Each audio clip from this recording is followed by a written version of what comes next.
সুপ্রিয় দর্শক, আসসালামু আলাইকুম। জীবনের গল্পে আপনাদের স্বাগতম। ক্যামেরার সামনে দাঁড়িয়ে আছে এই মুহূর্তে একটি ফুটফুটে সুন্দর বোন। আমরা শুনবো তারই জীবনের গল্প। আসসালামু আলাইকুম আপু, কেমন আছেন? ওয়ালাইকুম আসসালাম। জি, ভালো আছি। ভালো আছেন? তো আপনি কোথা থেকে এসেছেন, আপনার নাম কি একটু বলবেন? আমার নাম মিথিলা, আমি চাঁদপুর কচুয়া থেকে এসেছি। চাঁদপুর কচুয়া থেকে এসেছেন। তো যাই হোক, আপনার ফ্যামিলিতে কে কে আছে? আমার ফ্যামিলিতে আমার মা আছে আর একটা ছোট বোন আছে। ছোট বোন আছে। আপনার কোনো ভাই নেই? না, ভাই নেই, বাবাও মারা গেছে, 2.5 বছর হয়। 2.5 বছর হয় আপনার আব্বু মারা গেছে। তো হ্যাঁ। আপনার ফ্যামিলিতে যেহেতু কোনো ভাই নেই, তো আপনার সংসারটা কে চালায়? আমার আম্মু মানুষের বাসায় কাজ করে। আপনার আম্মু মানুষের বাসায় কাজ করে, আপনি কি করেন?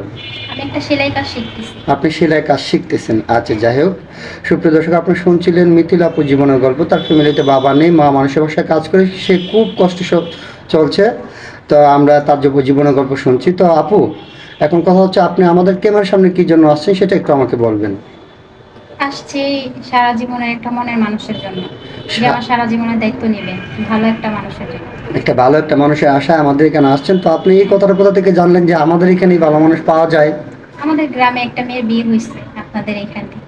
আচ্ছা আচ্ছা, ঠিক আছে, বুঝতে পারছি। তো আমরা তো অনেক মানুষকে বিয়ে শাদী দিয়ে থাকি, অনেক মানুষের বিয়ে শাদী আমাদের এখান থেকে হয়েছে।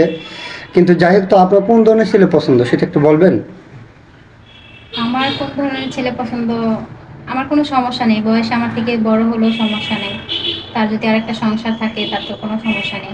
সে মানুষটা ভালো হলেই হবে, আমাকে ভালো রাখলেই কিংবা আমার সারা জীবনের দায়িত্ব নিলেই হবে। বুঝতে পেরেছি, আপনার ব্যক্তিগত কোনো চাহিদা না, যদি সে ব্যক্তিটা যদি ভালো হয়, তাই না? হ্যাঁ। তো যাই হোক, আমাদের এই ভিডিওটা পাবলিক করার পরে তো মনে করেন দেশি প্রবাসী অনেক ভাইয়েরা আছে যাদের ওয়াইফ চলে গেছে, অথবা স্ত্রী আছে, বাচ্চা কাচ্চা হয় না। তো সেরকম লোকেরা যদি আমাদেরকে নক করে, তাহলে আপনি কি বিয়ে শাদী বসবেন? হ্যাঁ, বসবো, আমার কোনো সমস্যা নেই। ওনাদের যদি বাচ্চা কাচ্চা থাকে, হয়তো অনেকের একটা ছেলে আছে, মেয়ে আছে, সেক্ষেত্রে ওনাদের বাচ্চা কাচ্চাকে আপনার বাচ্চা কাচ্চার মতোই দেখবেন নাকি সৎ মায়ের মতো দেখবেন? অবশ্যই না, দেখবো, নিজের মতো করেই দেখবো আমি। এখন তো মিষ্টি মিষ্টি কথা বলতেছেন, পরে তো আবার বলবে যে না, এটা সৎ মায়ের মতো না, আচরণ সে করছি। যদি আমার লাইফে, সে আমার সারা জীবনের দায়িত্ব নেয়, আমি কেন তার সবকিছু বলবো না? অবশ্যই বলবো। হ্যাঁ, সেটা সে আমাকে বুঝলে আমিও তাকে বলবো। হ্যাঁ, সেটা বুঝলে তো অবশ্যই ভালো, কারণ যেহেতু সেই ব্যক্তিটা আপনার কষ্টের সময় আপনার পাশে থাকবে, তার হ্যাঁ। কষ্টের সময় আপনার তার পাশে থাকতে হবে, সেটা হচ্ছে মনুষ্যত্ব। হ্যাঁ। তো যাই হোক, এখন কথা হচ্ছে গিয়া, আপনার সাথে আমরা এই ভিডিওটা পাবলিক করার পর তো অনেক ভাই আপনাকে সাথে যোগাযোগ করতে চাইবে। তাহলে সেই সব ভাইয়ের আপনার সাথে যোগাযোগ করবে কিভাবে সেটা একটু বলেন। আমার কোনো ফোন নেই ভাইয়া।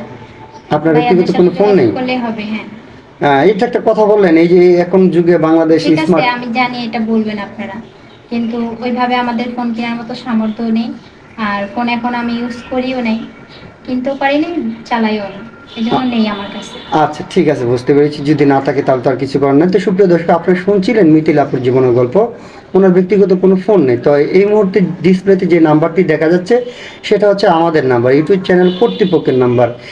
এই নাম্বারে যদি মিথিলা আপাকে পছন্দ হয়ে থাকে, তাহলে এই নাম্বারে একটা স্ক্রিনশট মারিয়ে ইমোতে অথবা হোয়াটসঅ্যাপে পাঠিয়ে দেবেন, আমাদেরকে ভয়েস করবেন। অযথা কেউ অডিও কল, ভিডিও কল দেবেন না, তাহলে আমরা আপনাদেরকে ব্লক করে দেব।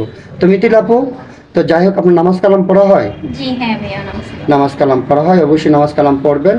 আর অবশ্যই আপনার জন্য দোয়া রইল যাতে একটা ভালো জীবনসঙ্গী পান। ভালো থাকবেন, সুস্থ থাকবেন, আল্লাহ হাফেজ।